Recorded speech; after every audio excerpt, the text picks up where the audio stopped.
Playhouse Square, where you can catch the biggest Broadway shows without paying big city prices. But before those hot hits make headlines here, they get their start here on the Great White Way in New York City. Hi, I'm Andrea Vecchio, here with a sneak peek at the smash shows headed to Playhouse Square.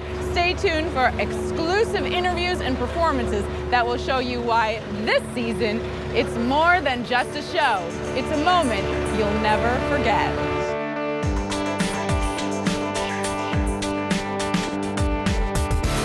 Welcome to Playhouse Square's Broadway series, Sneak Peek.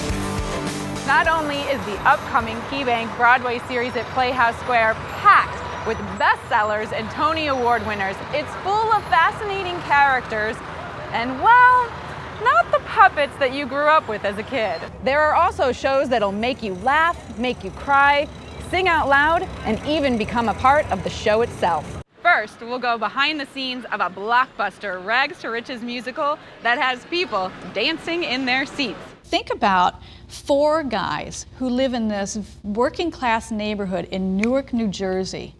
And how did they go from singing on the streets to becoming one of the most influential bands in pop music history? So it's the story. The band is Frankie Valli and the Four Seasons, and the show is this absolutely electrifying musical called Jersey Boys.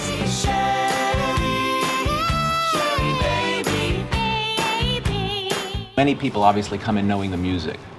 What they don't know is the story. What was really Rick interesting Ellis and Marshall Brickman are the writing team behind Jersey Boys. What they found in talking to Frankie Valli in the Four Seasons was more than just a string of hits. So these guys were kind of torn between getting mobbed up and trying to make it as a music act.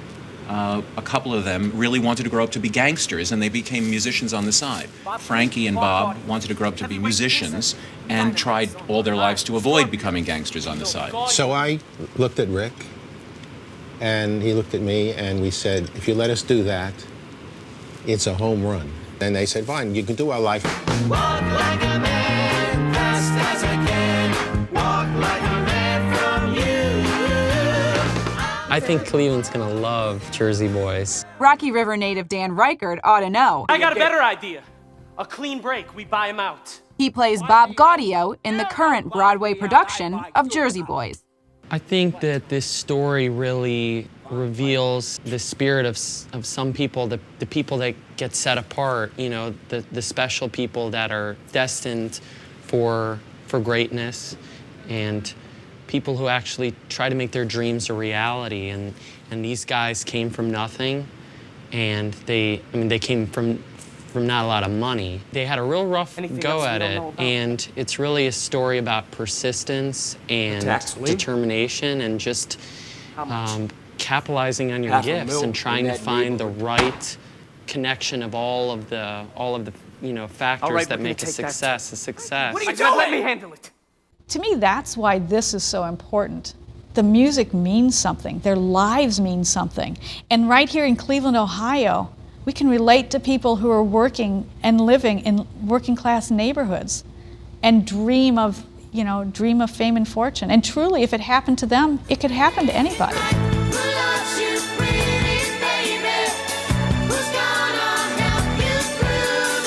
I believe because people really are anticipating what song is coming next, and a lot of times people come to the show and they say, oh my gosh, I didn't know that was these guys. I didn't know this song was by them. And that's another surprise. You know, I guarantee you that if you come see Jersey Boys, you're going to be surprised by a song or two that's really theirs. You're also experiencing these great songs in relationship to the story, and you're saying, oh my gosh, this song was coming out when this was happening to them. It's very intimate. They are such great songs that you cannot help but fall for them and listen to them over and over again because they're truthful.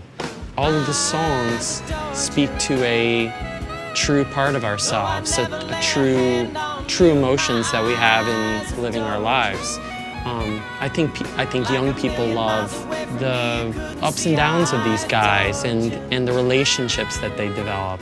With mega hits and a moving story, everyone agrees Jersey Boys is definitely a moment to remember. I think the appeal of watching Jersey Boys is how many different ways you get to experience it. You're experiencing a story that you're seeing very intimately. You're seeing a very revealing look at people. You're seeing men and women in their faults and in their triumphs, in their successes and their failures. At the same time, you're watching a rock concert. You're a part of the concert. Sometimes the audience in Jersey Boys is in Jersey Boys because they are playing the audience of the Four Seasons. The miracle is that the audience comes in and they don't know each other, most of them, but they leave as a solid, socialized group, and that's something that you don't get anywhere else. You don't get it in sports events for some reason, but you do get it in theater, and they all identify, and they think they've watched the Four Seasons.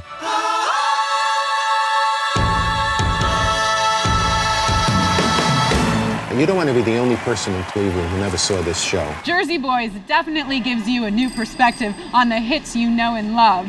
Now, from songs that top the charts to a show that will touch your heart and make your spirit soar. Oprah Winfrey presents The Color Purple when Playhouse Square's Broadway series Sneak Peek returns. This special is made possible in part by KeyBank, proud title sponsor of the KeyBank Broadway series at Playhouse Square. Welcome back to Playhouse Square's Broadway series Sneak Peek. How do you transform a beloved and powerful literary and cinematic classic into a moving musical? Let's find out. The Color Purple is a fantastic production, and it's set in rural Georgia in the first half of the 20th century. Our heroine, Celie, is 14 years old. She's already given birth to 2 children and is being sold in marriage to an abusive man. So it follows her life against that of her very beloved sister, Nettie, who finds a path in life as a traveling missionary. So what we learn from Celie is that she rises above those obstacles that are placed in front of her, and she really teaches all of us not to allow life's challenges to define who we are. It has a sensational score. Everything about it is big in that it wraps its arms around you. Darlicia Searcy, who plays Nettie in the current Broadway production of The Color Purple, agrees that seeing the show on stage turns an old favorite into a new experience. To see it from the audience's perspective is really quite exciting. Because you do get vocal. You want to participate.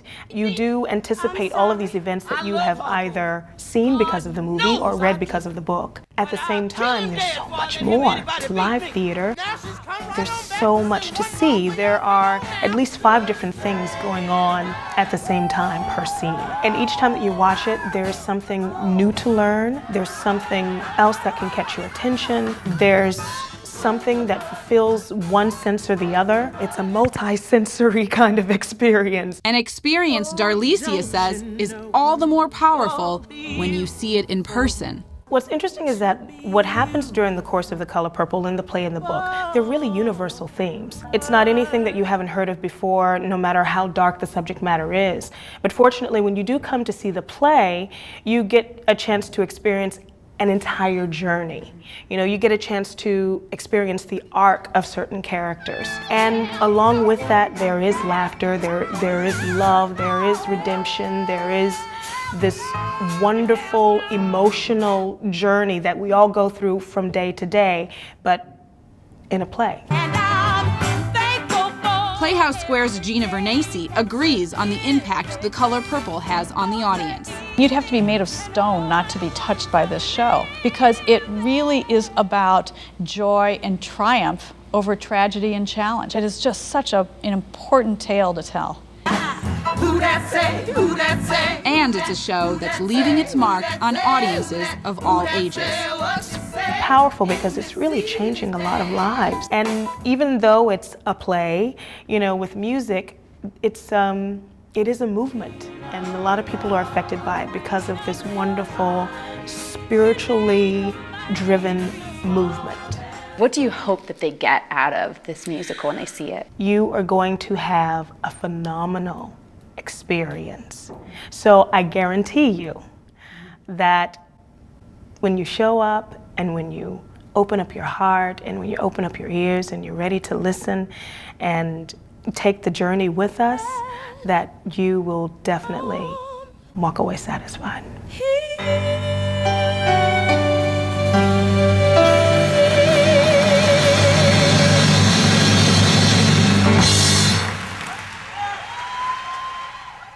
As you can see, the musical The Color Purple not only changes everything you've ever experienced about the book or movie, it can change hearts and minds as well.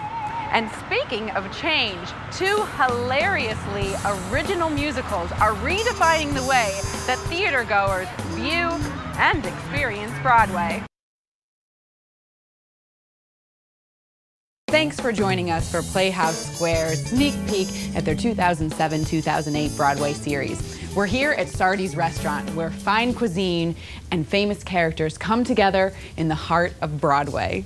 Welcome to Sardi's. Located in the heart of New York's theater district, Sardi's Restaurant has been the toast of Broadway for 82 years. Nothing captures Sardi's reputation as a New York hotspot like their walls of fame, featuring caricatures of the many celebrities who have dined there. Now, speaking of fantastic places, wait till you see what happens when a lonely theater buff plays his favorite Broadway soundtrack. It is a wonderful, whimsical musical that is based on this man who we only know as the man in the chair. And he shares with us the cast album from his favorite musical. It's a 1928 musical called The Drowsy Chaperone. And so as he is sitting in his chair telling us about his show, it comes to life all around him. It's hilarious. He provides this wry narration throughout the show. And what's so interesting about this is he continually judges the show and points out its shortfalls and loves it. His criticism becomes a very endearing quality. Oh, please. Antarctica, please. Quality that Tony Award-winning writer Lisa Lambert says is crucial to drawing the audience into The Drowsy Chaperone. It's kind of like a mischievous narrator who plays with the audience and gives them surprises, so that it's like watching a musical with a prankster kind of on your shoulder the whole time, doing little games with you, and so you're kind of a little off balance all the time. Anybody who sees the show will tell you, you have to see it. You have to come see it. Danny Burstein is an original cast member of The Drowsy Chaperone. Sitting in this theater going, The Drowsy Chaperone, well, that is just about the worst title I've ever heard in my life. And they sit there sort of indignant, and then the show starts, and it grabs you immediately and surprises you. It's my 9th Broadway show, and without a doubt, the most fun I've ever had in a show, and the biggest laughs I've ever heard in a theater in my life. Love is always lovely in the end. It actually is very Seinfeld-esque in its approach. It is smart, it takes this very cracked, very modern perspective. I don't want to wear this no more. So does this clever wit and humor appeal to a mass audience? That was the hope, and also people who hate musicals too, because you get a lot of people going up saying, I love musicals, I love the show, and I was like, I hate musicals, I really love the show. Talina, surprise! People who hate musicals can identify with this guy. Then they can see through his eyes the show. They can understand how to like a show. Danny, whose Latin lover Adolfo is a scene stealer, best sums up why Clevelanders will find The Drowsy Chaperone a moment to remember. Because they will laugh their butts off when they see it. They will laugh, and they will spend an hour and 40 minutes sitting in their chair being surprised and astonished a couple of times, and really, really having the time of their lives. As we stumble. Come on, Cleveland, come on out. You're gonna love The Drowsy Chaperone. It's a great show. It's not like anything you've ever seen. It's smart, it's original, it's funny, and you will love it.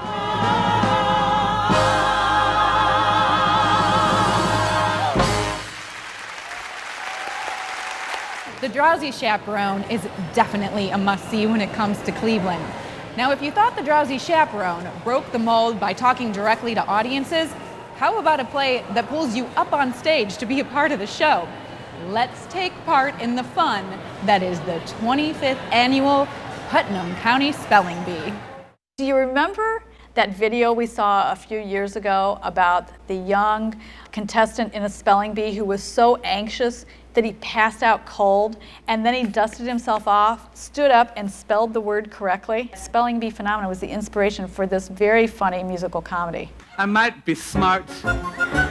My siblings can't believe that I got If you want a good laugh and a smart, witty, intelligent show, you should go and see it. Akron native Lisa Howard is one of the original stars of the Broadway production. It surprises a lot of people because you might even look at the advertising and say, oh, it's a kid's show. It might be cute, but it's funny, it's intelligent. Adulthood brings its own peculiar rejection. You either are a kid and it looks like them, or you knew people who were like that when you were a kid. But the 25th annual Putnam County Spelling Bee is not your typical musical comedy, says assistant director and Shaker Heights native Darren Katz. Because you will never have another theatrical experience like it. Because of the kind of the winning emotional arcs of these characters, it kind of grabs you and then tricks you, and by the end it kind of turns around and can be very touching too. When you go to see musicals, most of the time you have a common understanding of what you're going in to see. This kind of breaks a lot of those rules in terms of incorporating the improvisation, in terms of its style and its sensibility, in terms of the way that it addresses its characters and its issues. I speak 6 languages, and I can say hello in at least 7 more. Audience members get to participate. How does that work? That is what makes this show so fun to do. There's a booth that says, do you spell well? Sign up here to be in the spelling bee. And so we have staff who goes around and says, would you like to be a speller in today's bee? And they interview people and they get a list and then they narrow it down to 4 people. Because we have 4 spellers up there and we have no idea who's going to be the better speller, and yeah, it's very hard to tell what's going to happen. Kids are mean. Kids will talk. And it's that unpredictability that has audiences raving. A lot of people have said when they come out of the show to me, they thought, oh, I thought it was going to be a cute kid show, but it was funny. It was really funny. And what do these Clevelanders believe theatergoers back home will get out of the 25th annual Putnam County Spelling Bee? Clevelanders are always fans of the underdog, and this show is all about losers versus winners, and it's all about kind of cheering on the underdog throughout the whole show. Clevelanders have a way of supporting that and enjoying that in a story because it's just a part of Cleveland's personality. I hope it surprises them in that, you really come out caring about these characters, and that, a fellow Ohioans have originated this Broadway show, and, maybe it'll make them feel proud that they, a lot of these ideas stemmed from, local folk.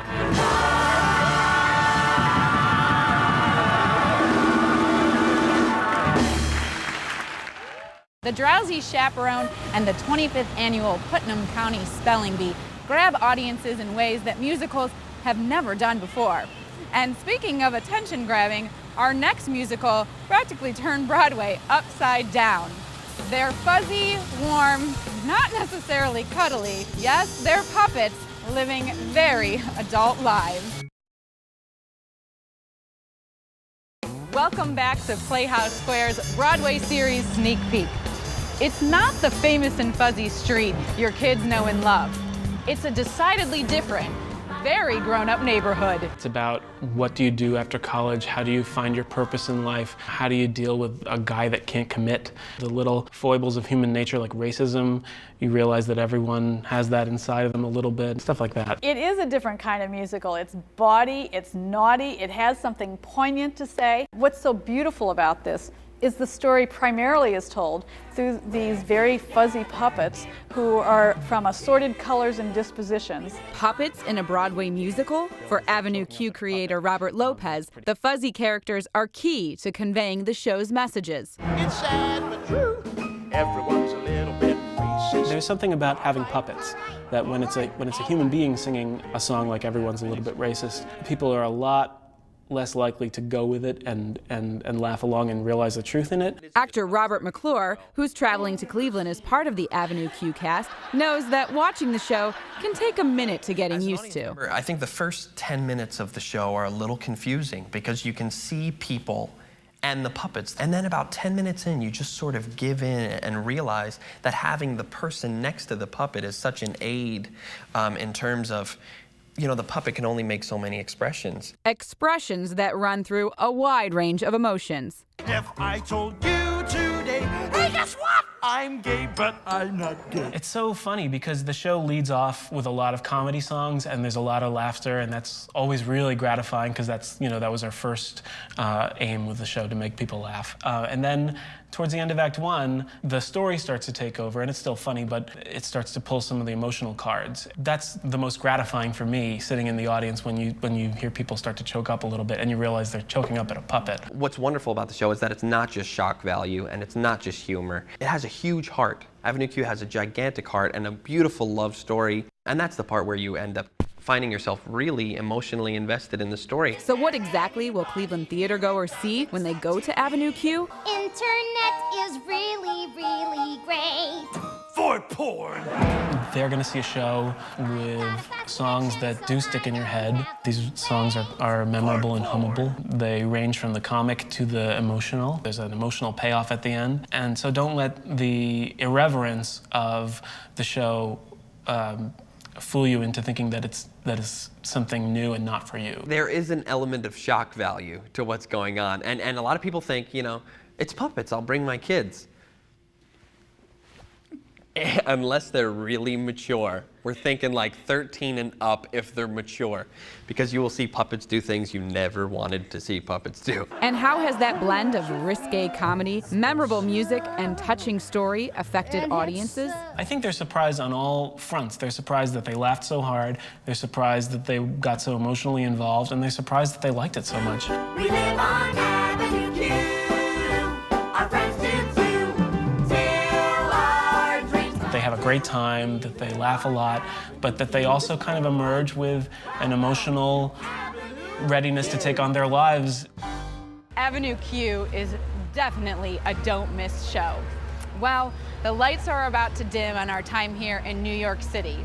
But before we go, we have full details on how you can experience Playhouse Square's Broadway series, plus an extra special sneak peek at the smash musicals that are coming to Cleveland. The 2007-2008 KeyBank Broadway series starts September 25th with Forbidden Broadway Special Victims Unit, a madly inventive, hilariously scathing show paying homage to Broadway's favorite hits and biggest stars. The drowsy chaperone swoops into the Palace Theater October 16th through the 28th. 12 jurors, 12 walks of life, and only 2 ways to rule: guilty or not guilty. 12 Angry Men starring Richard Thomas holds court at the Palace Theater November 27th through December 9th. Kick off the new year with a visit to Avenue Q at the Palace Theater January 15th through the 27th. Oprah Winfrey presents The Color Purple, coming to Playhouse Square March 26th through April 13th at the Palace Theater. The 25th Annual Putnam County Spelling Bee sets up at the Palace Theater May 6th through the 18th. And Jersey Boys will rock the State Theater June 17th through July 20th. For ticket information, call 216-830-7221 or log on to playhousesquare.org. It's a series that truly will delight everyone. Now as we leave, pay special attention to the closing credits, where there are clues about the big hits returning to Cleveland. Thanks for joining us for our special sneak peek. I hope to see you when the hits return here to Playhouse Square.